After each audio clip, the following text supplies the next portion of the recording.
आज की कहानी दोस्तों वर्ल्ड वॉर 2 की है, जो कि एक सच्ची सर्वाइविंग मूवी होने वाली है। दरअसल उस दौर में जब वर्ल्ड वॉर 2 चल रहा था, हिटलर की वजह से पोलैंड के कुछ निवासियों को साइबेरिया की एक बहुत ही खतरनाक जेल में बंद कर दिया जाता है, जहां से भागना नामुमकिन था। पर क्या ये कैदी वहां से भाग पाते हैं, और क्या ये साइबेरिया की जानलेवा ठंड में अपने आप को बचा पाते हैं, ये हमें मूवी के एक्सप्रेशन में पता चलेगा। तो बिना किसी देरी के आज की सच्ची सर्वाइविंग कहानी को एक्सप्लेन करते हैं। कहानी शुरू होती है और हमें पता चलता है कि ये कहानी वर्ल्ड वॉर 2 की है, जहां पर पोलैंड पर सोवियत यूनियन ने कब्जा कर लिया है। साथ ही सोवियत ऑफिसर पोलैंड के निवासियों को गिरफ्तार कर लेते हैं। उन्हीं में से हम एक पोलैंड के आर्मी ऑफिसर यानुस को देखते हैं, जो कि सोवियत ऑफिसर के गिरफ्त में था। यहाँ एक लेडी को बुलाया जाता है, जो कि यानुस की वाइफ थी, और उससे उस लेडी को डरा धमका कर जोर जबरदस्ती करते हुए यानुस के खिलाफ इस्तेमाल कर रहे थे। यहाँ यानुस की पत्नी उस ऑफिसर के सामने कहती है कि यानुस एक जासूस है और वो कम्युनिस्ट पार्टी से बिलोंग करता है, जबकि ये सही नहीं था। यहाँ यानुस अपनी वाइफ को देखता रह जाता है कि वो क्या कह रही है, पर यानुस समझ जाता है कि वो ये सब उन ऑफिसरों के डर के कारण बोल रही थी, और इस बात का प्रायश्चित उसके चेहरे पर साफ झलक रहा था। यहाँ यानुस को 20 साल की सजा हो जाती है। और इसके बाद हमें साइबेरिया के जंगलों और बर्फ के रेगिस्तानों के बीच एक जेल दिखाई जाती है, जहाँ यानुस को लाया गया था। यहाँ यानुस के साथ कुछ लोग और भी होते हैं, और तो और इस जेल में पहले से काफी मुजरिम कैद थे। यहाँ उन सभी कैदियों को जेल का वार्डन कहता है कि तुम जिन 4 सलाखों के पीछे कैद हो, वही बस तुम्हारी जेल नहीं है, बल्कि ये पूरा साइबेरिया ही तुम्हारी जेल है। हजारों किलोमीटर में फैला ये बर्फीला इलाका किसी नर्क से कम नहीं है। अगर तुमने यहाँ से भागने की कोशिश की तो तुम्हें साइबेरिया की जमा देने वाली ठंड मार देगी, क्योंकि कुदरत किसी पर भी रहम नहीं करता। पर अगर तुम किसी तरह इन सब से बच भी जाते हो तो ये मत सोचना कि तुम बच गए, क्योंकि यहाँ के लोकल निवासी पैसों की लालच में तुम्हें हम तक जिंदा या मुर्दा ला लेंगे, क्योंकि तुम में से हर एक के ऊपर इतना इनाम है कि वो उन पैसों के लिए कुछ भी कर सकते हैं। इसके बाद सभी कैदियों को जेल में रहने के लिए साफ सफाई और कपड़े दिए जाते हैं। जब रात पे सभी कैदियों को खाना दिया जा रहा था, तो तभी इन कैदियों में से एक की रोटी नीचे गिर जाती है। ये देखकर वहाँ दूसरा कैदी उस रोटी को झपटता है कि इतने में ही वो उस पर पैर रख देता है। ये देखकर यानुस को उस बूढ़े आदमी पर दया आ जाती है, और वो अपने पास का खाना उसे दे देता है। जिस पर वो आदमी जिसने अपने खाने को उस बूढ़े आदमी को नहीं दिया था, वो यानुस से कहता है कि क्या तुम मरना चाहते हो? तुम यहाँ पर आधे राशन में जिंदा नहीं रह पाओगे। यानुस कहता है उसकी उम्र तो देखो। जिस पर वो आदमी कहता है कि उम्र तो मेरी भी हो गई है, पर मुझे यहाँ जिंदा रहना है। और इतना कह के वो आदमी वहाँ से चले जाता है। उस आदमी के जाने के बाद यानुस के पास एक और कैदी आता है, और वो कैदी यानुस से पूछता है कि तुम्हें कितने सालों की सजा हुई है? जिस पर यानुस उससे कहता है कि 20 सालों की। और यानुस उस आदमी से पूछता है कि तुम्हें कितने सालों की सजा हुई है? जिस पर वो कहता है कि 10 सालों की। यानुस कहता है कि क्यों? वो फिर अपनी कहानी बताता है कि मैं एक एक्टर हुआ करता था, तब मुझे एक फिल्म मिली जिसपे मुझे एक अमीर व्यक्ति का किरदार निभाना था। मैंने उसे बहुत ही अच्छे से निभाया, पर लोगों को लगा कि मैंने उस मूवी में उस अमीर व्यक्ति को कुछ ज्यादा ही अमीर बता दिया, जिसके चलते मुझे ये सजा मिली। यानुस कहता है कि तुम्हें सिर्फ एक्टिंग करने की वजह से 10 सालों की सजा मिली। जिस पर वो व्यक्ति कहता है कि हाँ, यहाँ ऐसा ही होता है। यानुस उस आदमी से कहता है कि क्या इस जेल से अभी तक कोई कैदी भाग पाया है? जिस पर वो आदमी यानुस से कहता है कि इस जेल से आज तक कोई भी नहीं भाग पाया, और अगर तुम यहाँ से भागने का सोच रहे हो तो ये काफी खतरनाक है, इसमें तुम्हारी जान भी जा सकती है। दरअसल इस जेल में अलग अलग देशों से लाए गए मुजरिम कैद थे,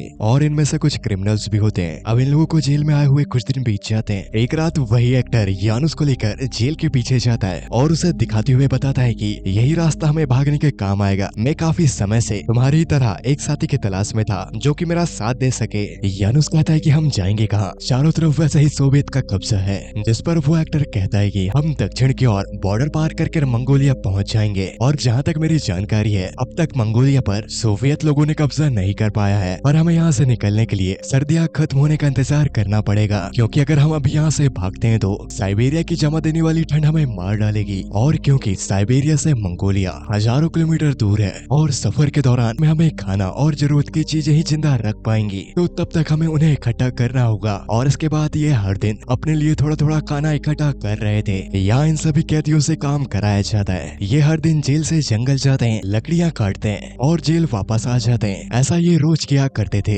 एक दिन जब यह सभी जंगल से वापस जेल लौट रहे थे, तभी वहाँ अचानक से बर्फीली हवाएं चलने लगती है। ठंड की वजह से बहुत से कैदियों में से कुछ कैदी मारे जा रहे थे, और ये देखकर वहाँ पर मौजूद एक बूढ़ा आदमी जिसका नाम मिस्टर स्मिथ था, वो अपनी और उन कैदियों की जान बचाने के लिए गार्ड्स से कहता है कि हमें इन हवाओं से बचने के लिए जंगल की ओर जाना चाहिए। पर इन गार्ड्स का इंचार्ज नहीं मानता क्योंकि उसे लगता है कि ये कैदी जंगल से भाग सकते हैं। पर यहाँ मिस्टर स्मिथ उस गार्ड की बात ना मानकर अपनी जान बचाने के लिए जंगल की ओर पैदल ही बढ़ने लगते हैं। ये देखकर सभी गार्ड्स ने मिस्टर स्मिथ के ऊपर गन तान दी थी क्योंकि स्मिथ जानता है कि वो यहाँ रहा तो मारा जाएगा, इसलिए वो निडरता से आगे बढ़ रहा था। ये देखकर सभी गार्ड्स उन कैदियों को भी जंगल की ओर बढ़ने के लिए कह देते हैं और वो सब के सब जंगल की ओर चले जाते हैं, जिससे उन लोगों की जान बच पाती है। हम अगली सुबह देखते हैं जहाँ पर सभी कैदियों को लाइन में खड़ा किया गया था और अब इन सभी को जंगल की बजाय खदानों में काम कराया जाएगा। ये जानकर मिस्टर स्मिथ कहते हैं कि कल बर्फ के तूफान में ही मर जाते तो वो बेहतर था, क्योंकि उन खदानों में काम करना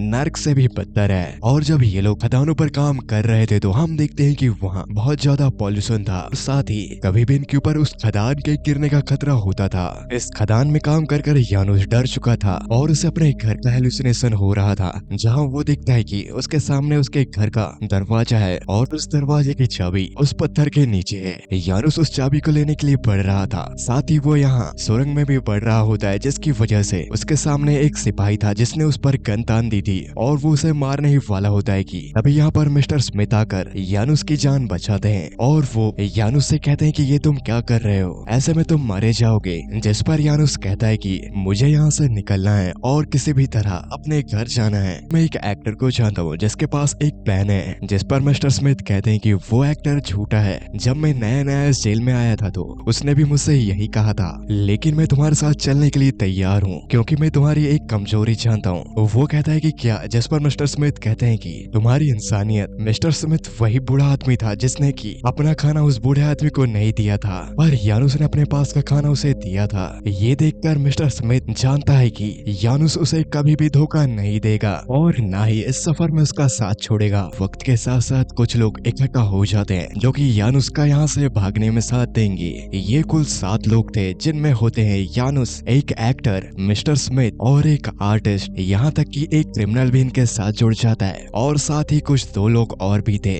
मौका मिलते ही ये मिलकर इस जेल से भाग जाएंगे और एक रात इन्हें वो मौका मिल जाता है जब बहुत ही तेज तूफान चल रहा था। यहाँ यानुस अपने साथियों से कहता है कि हमें अगर भागना है तो अभी ही भागना होगा, क्योंकि तूफान के साथ साथ हमारे कदमों के निशान मिट जाएंगे, जिससे कि सिपाही हमारा पीछा नहीं कर सकते और ना ही वो कोई अंदाजा लगा सकती कि ये इस दिशा में भागे हैं। ये लोग किसी तरह जेल के जनरेटर तक पहुंच जाते हैं और उसे बंद कर देते हैं, पर जनरेटर सिर्फ 10 मिनट तक ही बंद रहेगा। इनके पास यहाँ से भागने के लिए सिर्फ इतना ही समय है। ये किसी तरह जेल की तारें काट कर वहाँ से भाग जाते हैं, पर गार्ड्स को इनका पता चल जाता है। यहाँ तूफान की वजह से वो उनका पीछा तो नहीं कर पाते, पर उनके पीछे वो डॉग्स छोड़ देते हैं। यानुस और उसके साथी अगर रुके तो वो पकड़े जाएंगे। वो लगातार आगे बढ़ रहे थे, पर तूफान की वजह से उन्हें कुछ भी दिख नहीं रहा होता। इन लोगों में से एक क्रिमिनल होता है जिसके पास एक चाकू था। यानुस उस चाकू को मांगता है और पेड़ों की छालों को इस तरह से काटता है कि जिससे उन्हें इन बर्फीले तूफान में भी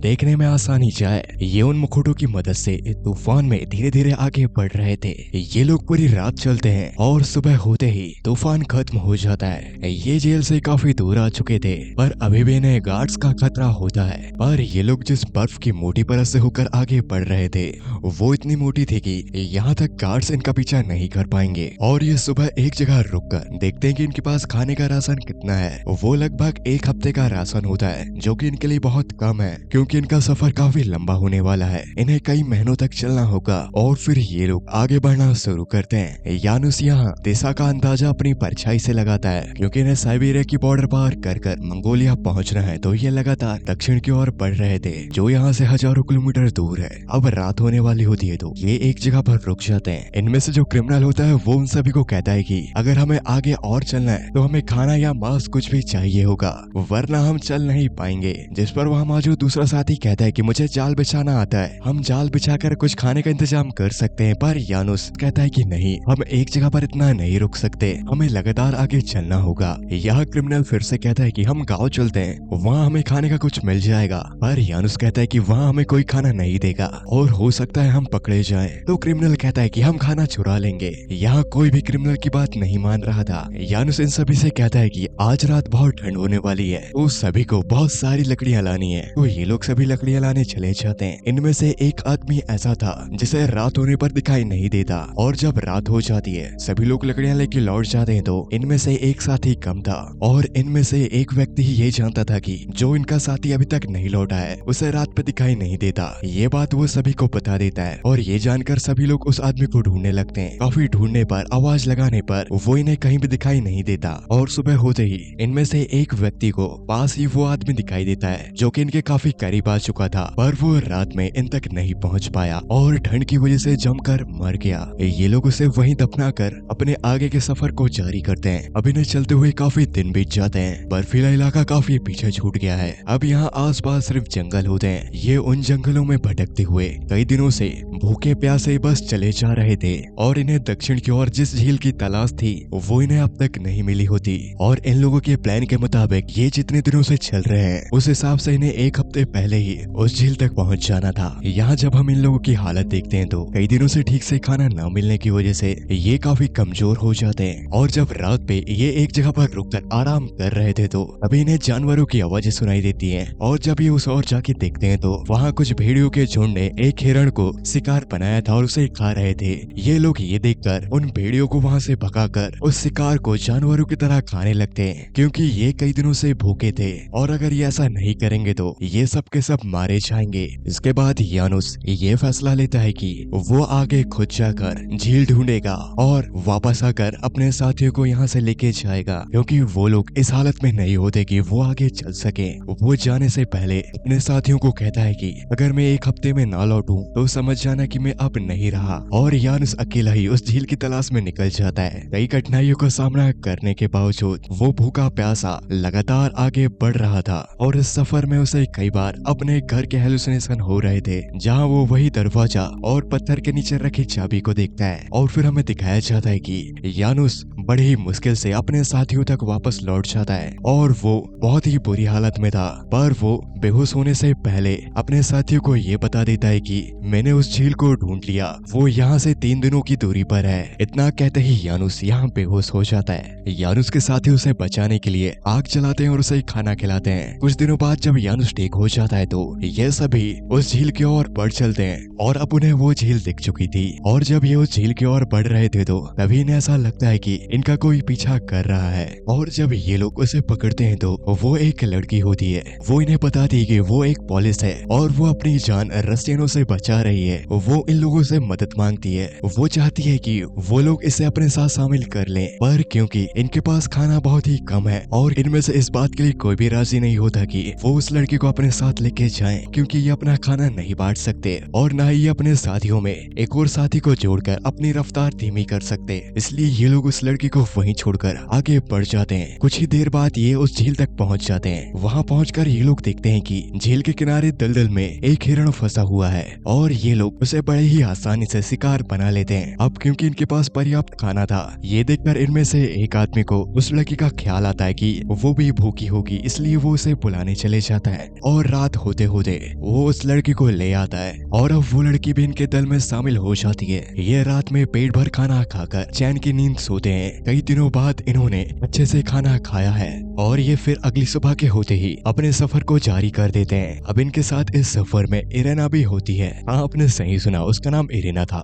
ये लोग उस झील को पार करके काफी लंबा सफर तय करते हुए मंगोलिया के बॉर्डर के किनारे पहुंच जाते हैं। इस सफर के दौरान इरेना इन सभी से अच्छी घुल मिल जाती है और ये सभी अपने कई दिनों के सफर के दौरान आज काफी खुश दिखाई दे रहे थे, क्योंकि ये मंगोलिया के बॉर्डर के किनारे है। पिछले कई महीनों से इन लोगों ने काफी कठिनाइयां झेली है। इस सफर में इन सभी ने भूख प्यास और काफी दर्द को सहा है और इन्होंने अपने सामने अपने साथियों को मरते देखा है और इन सब चुनौतियों का सामना कर कर आज ये यहाँ तक पहुँचे हैं। अब यह सभी साइबेरिया और मंगोलिया के बॉर्डर के बीच होते हैं, जहाँ पर इनका एक साथी जो रशियन क्रिमिनल था वो इसके आगे नहीं जाना चाहता और वो यानुस और उसके साथियों से अलविदा लेते हुए यहाँ से चले जाता है। यानुस और उसके साथी कुल 6 लोग थे और अब यह सभी मंगोलिया के लिए निकल पड़ते हैं। कुछ दूर आगे जाने पर ये मंगोलिया तक पहुँच जाते हैं, जहाँ पर ये क्या देखते हैं कि मंगोलिया के गेट पर स्टैलियन का फोटो लगा हुआ था। ये समझ जाते हैं कि कम्युनिस्ट यहाँ पर भी पहुंच चुके हैं। ये जिनसे भागकर यहाँ आए थे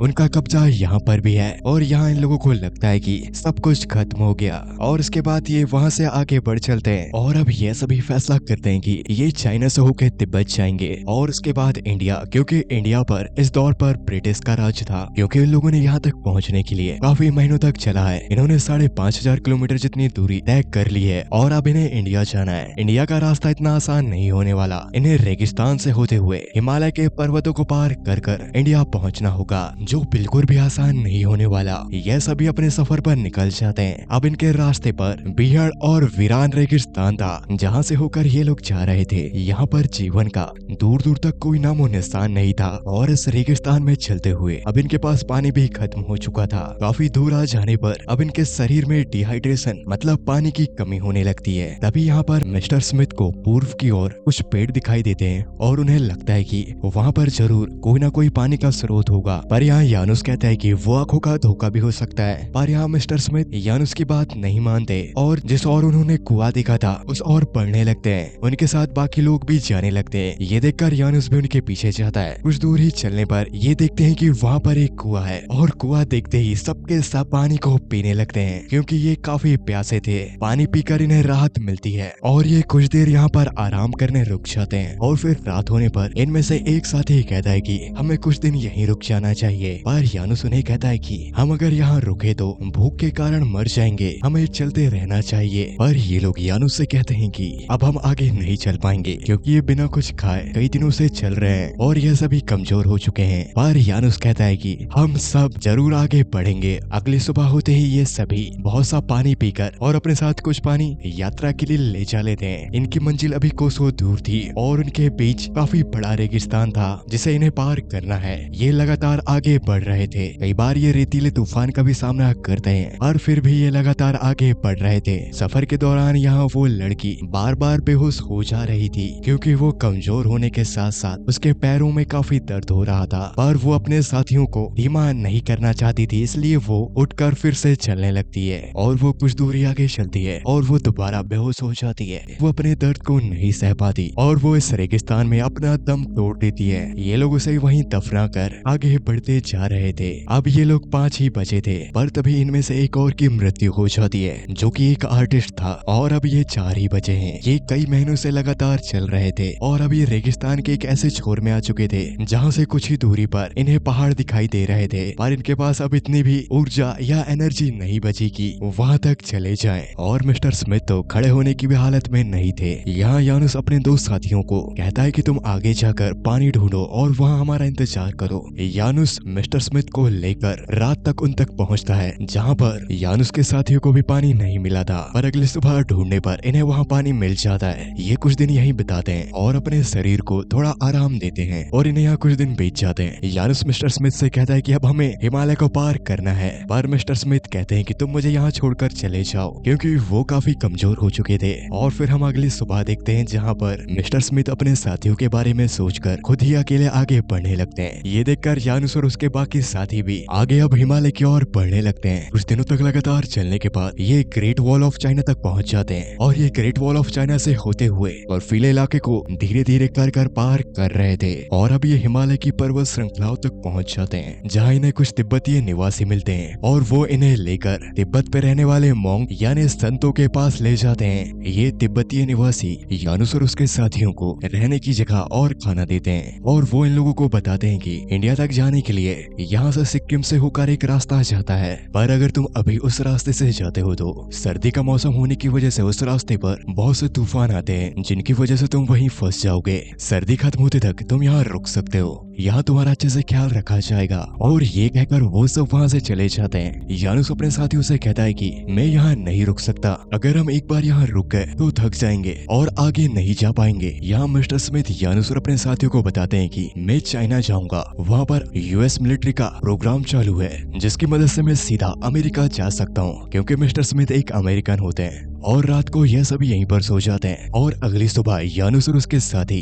यहाँ से निकल जाते हैं, पर मिस्टर स्मिथ यहीं पर रह जाते हैं। यानुस अपने साथियों के साथ हिमालय के पर्वतों को पार कर आखिरकार इंडिया पहुंच जाता है। इंडिया पहुंचते ही इन लोगों का बहुत ही अच्छे से स्वागत किया जाता है और इन्होंने अपने कई महीनों की इस यात्रा को पैदल ही 6400 किलोमीटर की दूरी तय की और इंडिया तक पहुंचे। अब इन सबका सफर इंडिया पहुंचकर खत्म हो जाता है, पर यानुस का नहीं, क्योंकि पोलैंड अभी भी आजाद नहीं हुआ है। वो अभी भी कम्युनिस्ट लोगों के कब्जे में है और इसकी वजह से यानुस 50 सालों तक अपने घर पोलैंड नहीं जा पाया। वो देश विदेश घूमता रहा। अगर वो पोलैंड जाता तो फिर से वो उनके हाथ लग जाता। और जब आखिरकार 1989 को पोलैंड सोवियत यूनियन से आजाद हुआ और तब जाकर यानुस अपने घर पोलैंड पहुंच पाया। और कहानी के आखिर में हमें दिखाया जाता है कि जिस तरह यानुस को अपने घर के हेलुसिनेशन होते थे, वो उसी तरह घर के अंदर जाता है और उस पत्थर के नीचे से चाबी निकालकर दरवाजे को खोलता है और घर के अंदर जाकर वो अपनी बीवी से मिलता है। यानुस बूढ़ा हो चुका था, साथ ही उसकी पत्नी भी अब बूढ़ी हो चुकी है।